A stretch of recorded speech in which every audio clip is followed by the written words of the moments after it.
20 साल पहले यह गांव जिंदा था। आज यहाँ केवल हवा बहती है और धुंध के पीछे खोई हुई दीवारें खड़ी है। एक रास्ता जो सीधे सन्नाटे में समा जाता है। आखिर पूरा गांव बिना आवाज किए कैसे गायब हो सकता है? इस गायब गांव का नाम है धारी। एक छोटा शांत खेती पर चलने वाला गांव जो 2003 से 2006 के बीच धीरे धीरे खाली होता गया।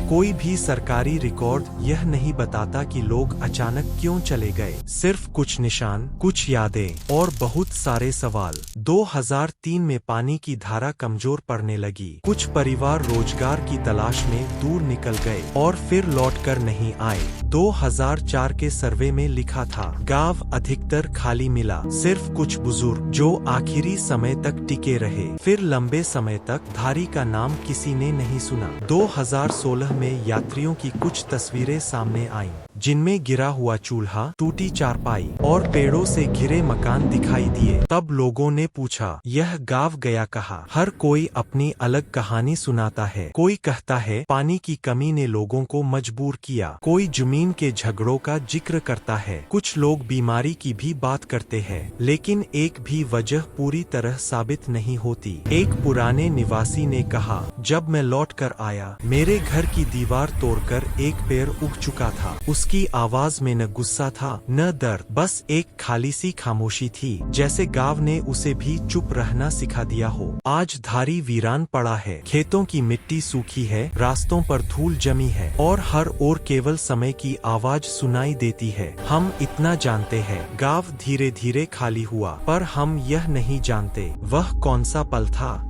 जब इसने पूरी तरह बोलना बंद कर दिया। क्या यह गांव यूं ही पड़ा रहेगा? क्या कभी कोई इसके राज को समझ पाएगा? फिलहाल जवाब हवा में ही छिपा है। यह था द लॉस्ट विलेजर, 20 साल से गायब गांव का राज। अगर आपको इस कहानी की गहराई महसूस हुई तो अगली कहानी सुनिए, झील के नीचे सोती हुई घाटी।